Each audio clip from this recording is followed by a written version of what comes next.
Hello, everybody, and welcome to Planet FPL, the world where everything revolves around Fantasy Premier League. My name is Serge. My name is James. Although not our entire world revolves around Fantasy Premier League, because we do put out content on a weekly basis that's not just fantasy related. One of those shows being the People's Poll, where we let you, the audience, decide what we're going to talk about. People's Poll on a Monday today, James, because there's still two fixtures of the game week 9 roster left to go tonight. Yeah, and it might still determine if it's a green or a red arrow, actually. Yeah, So. And obviously the auto subs need to still come in as well. I don't think there was that many missing that didn't come on for a cheeky little 1-pointer. Your Sterlings and Nico Williamses of the world. A few blockers. Thanks. Hi. Antonio was not on the pitch for me, so that means Souček comes in.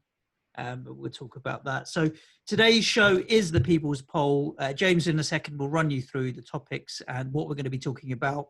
Full podcast will be tomorrow, as usual, getting the full treatment, every single fixture, and I look forward to the next game week. I think there's a lot to discuss tomorrow. So many people were thinking about how to pile in on Man City. Your boys did a number on them. Good and proper. As well as I think we should talk a little bit about ants in the pants on Bruno Fernandes's points and all of that kind of stuff. Today's People's Poll, though. Yes, it is. There were 3 options that we put out.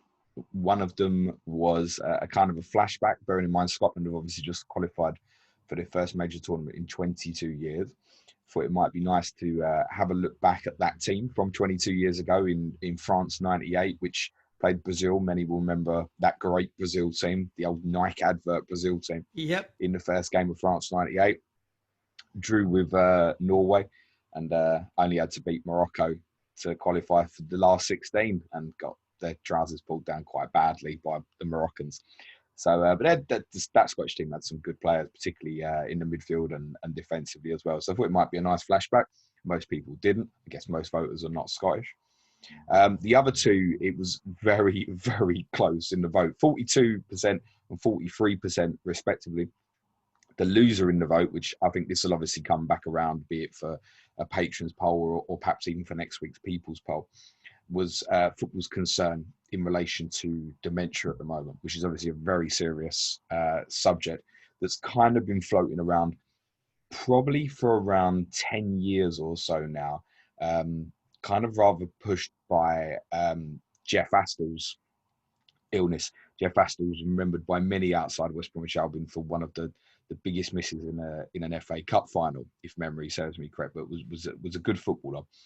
And he suffered badly with dementia. And we're obviously hearing others who've suffered with it badly. And it's former players and a lot of it down to in relation to heading the ball. Now, a lot of these older guys obviously used to play with a lot of a harder ball than what they play with now.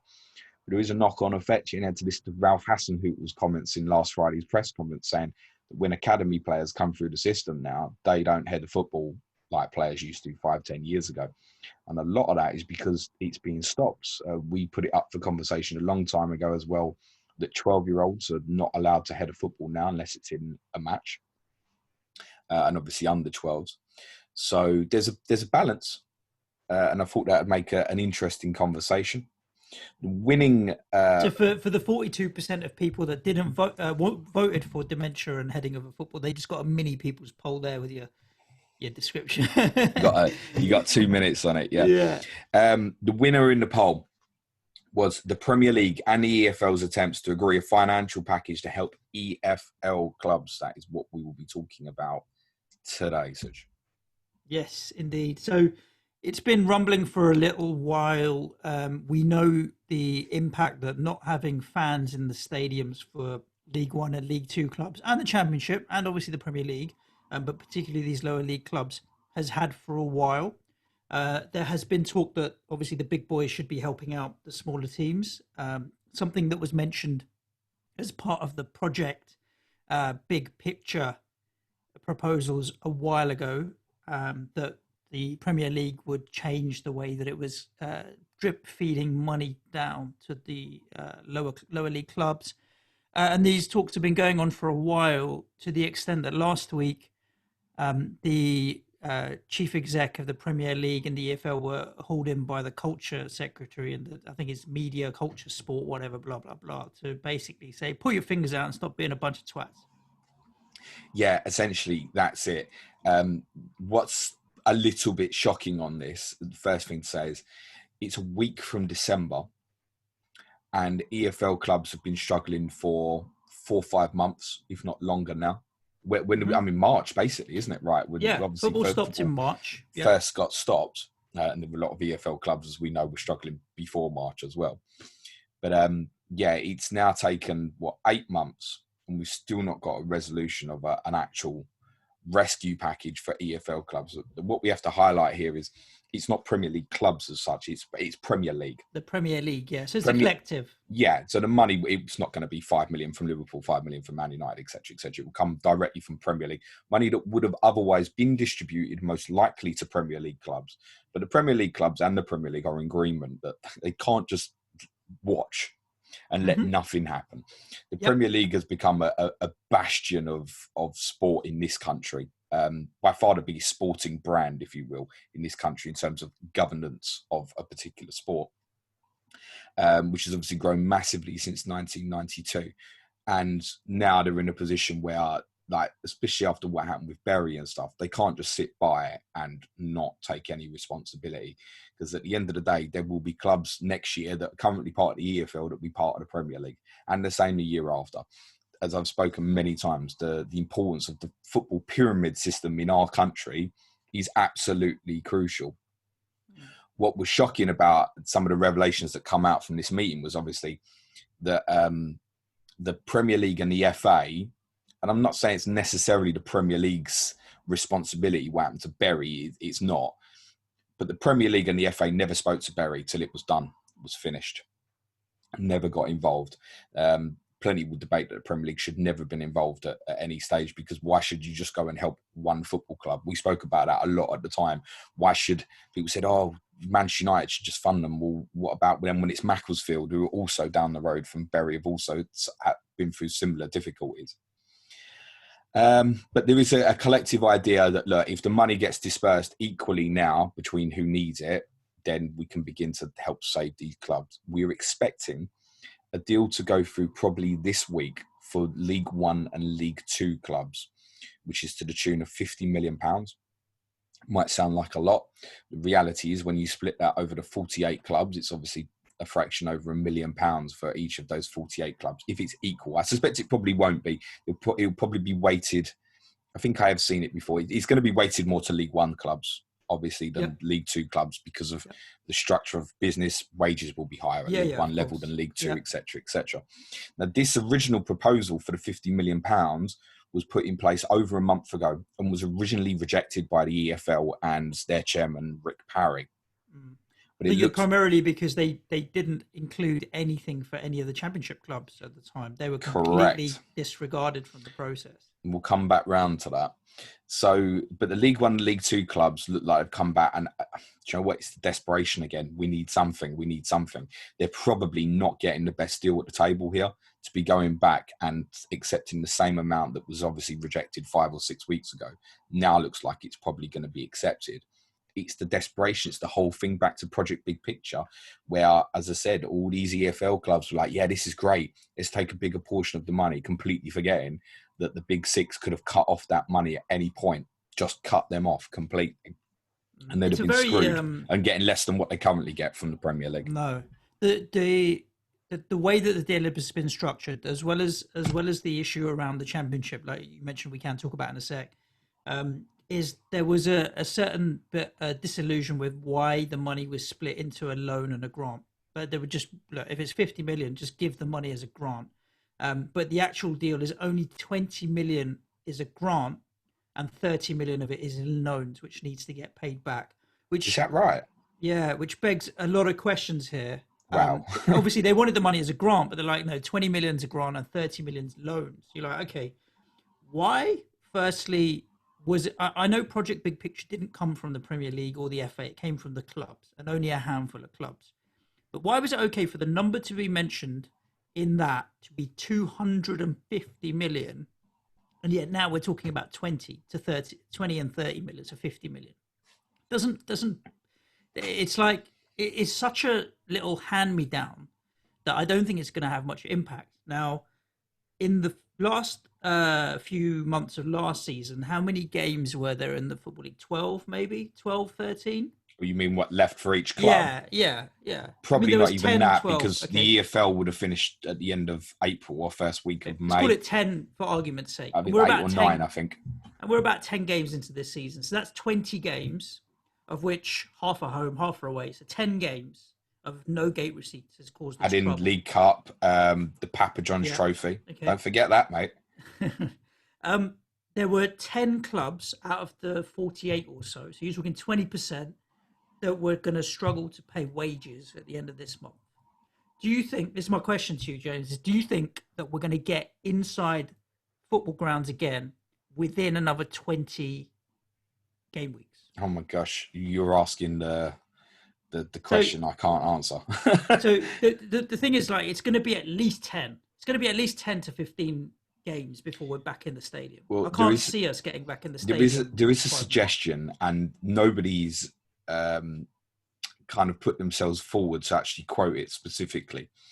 But there is a hope that obviously December the 2nd is technically the end of this lockdown period in the UK.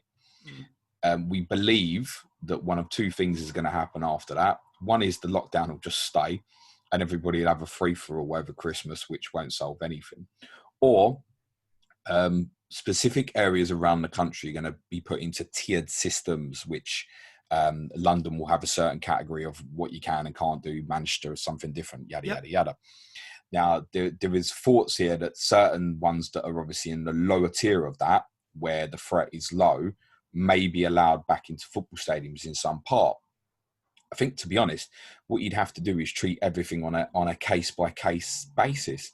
I've spoken several times that when football fans are allowed back in the stadium, because of the modern technology at Tottenham's new stadium, they really should, for example, be right at the front of that. Now, one of the major issues to contradict that with Tottenham is it's got shit transport links. And it's not just the getting people in a stadium, right? You have to bear in mind that sort of thing as well. Yep. You've got clubs like, I'll give you an example, Colchester United, I obviously went to just over a year ago. And their stadium is basically a 45-minute walk from the train station down just like long roads that enter the middle of nowhere. On the other side of the stadium's the motorway. They couldn't have put it any further from the town without actually leaving the town, basically. But the only way into Colchester is like cabs, buses, or if the city one is the 45-minute walk, then it's absolutely fine and viable to obviously have 1,000 or 2,000 people in there. You've got other ones which are obviously near city centres, for example. Kenilworth Road, the only way basically is off quite a busy high street and obviously through the town centre. The people want that kind of thing. So you'd have to treat every single one on a case-by-case basis. That wasn't just what happens in a football stadium. It's the transport, it's the surrounding areas, everything. Where are these people going to go after the game, before the game? There's so many things to factor in. The answer is no. Unfortunately, no. So my point that I'm trying to make there is that if it's taken 10 or 15 game weeks worth of no fans to get to this point, we're not getting fans for another 10 to 15 game weeks. They're going to need to come back cap in hand again before this season is done. And so it's just feels like such a drop in the ocean here. And the fact that the Premier League have argued and haggled over it, I mean, they've got billions in the bank, I'm sure. Billions in the bank, I'm sure. As you said, they got told by, what's the name of the parliamentary body? Not Rick Parry, I'll tell. It's the media, culture, media and sport. Thank you. That's the one I'm looking for. The CMDS. Thank you, Suj. Yeah. I mean, they put their foot down. Me and Suj were about to record a podcast. It was either last week or the week before.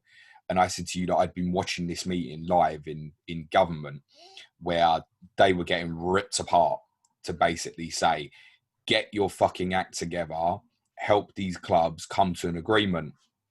Rick Parry obviously wants the best deal for the EFL. What's obviously interesting for Rick Parry is Rick Parry, people might remember obviously having a role in terms of managing Liverpool not as football manager, but in terms of upstairs. He played quite a crucial role, apparently, in terms of Rafa Benitez joining the club. But before that, had also worked at the Premier League. He was a big factor in the organisation of the Premier League in 1992 and some of the TV deal that came then, etc., etc. So he knows the Premier League side of the fence in terms of what they want. And Richard Masters is obviously very newly appointed to the role as chief executive. He kind of gets the final say on what happens to the Premier League, although that role has now been split between him and an actual chairman as well. But the final say goes to Richard Masters. And obviously, Richard Masters got the pressure of the Premier League clubs, who at the end of the day, it's about money, right? It's all about greed. How much is this going to cost us? Can we make it as low as possible? And the greed for the EFL club is obviously going to be, if you can get a better deal even more than what you need, you're going to take it, right? Yep. So what we've got is 5 or 6 weeks after an original deal was put on the pace for 50 million. We're still talking about the same amount of money. This money could have been helping dramatically 5-6 weeks ago, because there are no doubt within these football clubs over the last 5-6 weeks, probably very on the quietly, there are people who have been made redundant, etc. Jobs have gone, etc. And that could have been done. So the haggling over, what are they haggling for? Get that 50 million down and say, let's spread that money now. And let's come back. And if we can agree a better deal, as you say, this is very likely to come back around where they're going to need more. It's concerning that you're saying that, like, 60% of that's going to be a loan. And when the Premier League thinks, by the time the Premier League get that loan money back, when are they going to get it back? I mean, that 30 million will probably be worth 3 million now, for example. It'd be, forget about it, keep it. So no, how are they going to get that money back? And of course, the interesting flip is one of the reasons this has taken so long is we are saying this money is for League One and League Two clubs only. Yes. Currently, there is no agreement for Championship clubs. And this, I think, go on, Sush.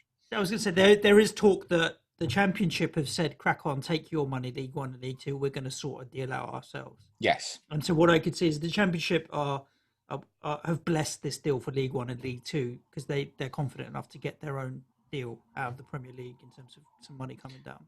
Probably the majority of Championship clubs. Yeah, of course. Perhaps not the ones like Sheffield Wednesday who might be flirting with going down, or Wycombe Wanderers going back down this year, who are thinking that's going to be our cut next year, is a lot less than the Championship. The Championship is kind of, it feels like an entity that eventually is going to break away from League One and League Two. I think eventually we will be calling it Premier League Two. I think it's going to break away. Whether that's good or bad for the game, I'm not sure, but I think that's the way it's going. I think the Championship as a body and the clubs who have regularly been there for the majority of the years, or at least are closer to the Premier League than League One, would be quite happy to split that and have a Premier League Two, which marketably is probably going to earn more money from TV revenue, etc., and just makes that gap between Championship and League One bigger as well. It doesn't surprise me at all that the Championship would be looking to find their own deal. Plus, in terms of an individual deal, rather than bringing them other 48 clubs with them to the table, their pot's worth more, right? In terms of what they need, what their requirements are, the potential support they can offer back to the Premier League through quality on a football pitch next year or the year after, for example. So that's no surprise. But obviously, a lot of Premier League clubs are looking at it and going, why should we give the Championship anything? And this is the most interesting debate of all, I think. Well, yeah, I mean, the Championship has clubs in there that have been in the Premier League very recently. You're looking at the top of the table now and who've risen to the top. Watford, Bournemouth and Norwich are right up there as well, who literally just fell out of the Premier League. So very interesting concept there. The Premier League, in my opinion, especially for League One and League Two, have to do a little bit more. If they're not willing to get a deal on the table now for a little bit more, then all they need to know is that they're going to be coming back with their cap in their hand in a little while, and we're going to need to help them again. Yeah, definitely. The thing is this disparity, right? Right now, Watford, Bournemouth, Norwich don't need it. But the likes of what's going on at the other end, say Wycombe Wanderers have just clawed their way into the league, they do need it, right? Yep. Now, clubs like them have obviously been quite sensible and are not trying to pay Championship wages. But we spoke about this issue before in terms of the dream of the Premier League, the hope to get there, the 100 million you earn from getting promoted to the Premier League. Suddenly, so many of it vanishes away because of wages. Once you have to pay, and to compete at that level, you need to change the whole structure of your football club to pay the wages to compete at that level. Essentially, you only have to look realistically, and I don't mean to call them out, but obviously Leeds United have got some players in who are earning some very nice wages. The other two clubs, West Brom and Fulham, have come up, are basically not done that, really. No. They've gone for a lot of loan deals at Fulham, particularly, for example. West Brom, not too dissimilar. They've basically signed the players they got on loan last year. So even in that, you've got the disparity between Leeds have gone, we want to stay. West Brom and Fulham have gone, we don't want to throw shit at the wall when it go badly for us, basically. So you've got two different ideas of strategy. And it's the same when a club comes up from League One to Championship, because it's a big jump. It's not like the League Two to League One jump. To be competitive in the Championship, you need to start paying wages at Championship level that would have been competitive in the Premier League 15, 20 years ago, basically. Right. It's a big jump. So you still got that problem. I think what the Premier League clubs are looking at in terms of what they're probably feeding back to the Premier League, give you two examples. You and I, our clubs both very recently spent good money on a player from the Championship. My club paid 50 million from Joe Roden from Swansea. Your club has got 50. Did you pay 50? 15. Yeah, I thought so. 15. Like, although my Welsh colleagues tell me that he will be worth 50 soon. Okay, and he may well get into the Spurs team, but more on that tomorrow. Your club obviously got Ben Rama from Brentford, which obviously originally has gone through as a loan. Yeah, but it's 30 million, 25 with 5 more add-ons or whatever. Yeah, I saw your man, ex-employee, tweeted over the weekend saying that his obligation to buy, essentially it's done. It's done. Money will go to Brentford Football Club. You can chuck Jared Bowen into that as well. In January last year, we paid from 27 or whatever. Yep. Hull were obviously now in League One and not in a good financial place. We could definitely have a podcast on what happens to Hull City, by the way. So you've got that where there's Premier League clubs feed into the individual system of the Championship. Now, the reason that becomes a different mentality to League One for the Premier League, how often does a player get bought from League One for 15 million plus or so? Never. It doesn't, right? But it's regularly happening with the Championship.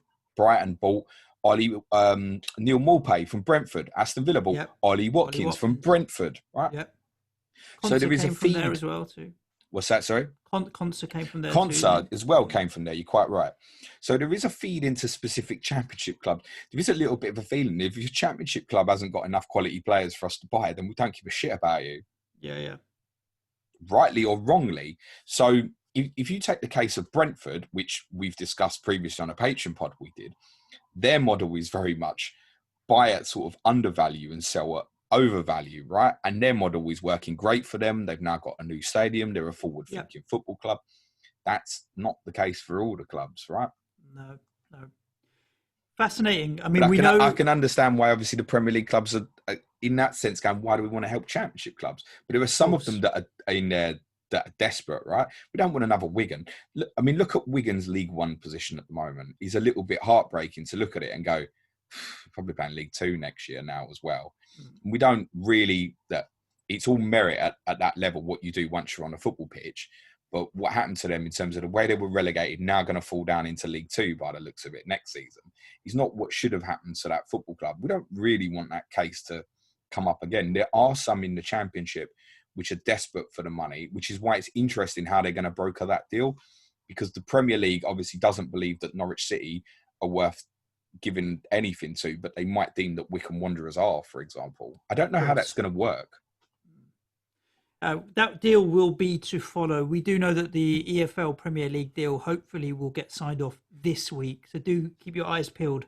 All the regular news sources, I'm sure, will be talking about that once that is over the line. And when the Premier League Championship deal is on the table, I'm sure we'll get the opportunity to discuss that as well, James. I don't doubt that we will. There's so many Championship clubs and League One clubs I've got my eye on financially in terms of podcast will be dropping next week on them, basically. it's week to week on so many of their clubs. I must say, I'm a little bit surprised that we've got this far and at least in the media, no one seems in dramatic, we're going to die next week kind of thing. Yeah. The alarm bells are not sounding for anybody yet like they were sounding for Bury. That should be a good thing. Yep, fingers crossed. Thank you for joining us for the People's Poll this Monday. As I mentioned earlier, don't forget we do have the main podcast for you tomorrow, running down all things FPL. have a look at how my game week was, James's game week, and Oh, all we got the some stories games. on this weekend, and it ain't finished Indeed. yet. Yeah, definitely not. So do stay tuned for that. Hit subscribe wherever you are getting your podcasts. Other than that, as always, stay safe where you may be. Ciao for now. Thanks, everyone. Cue music, please, man child.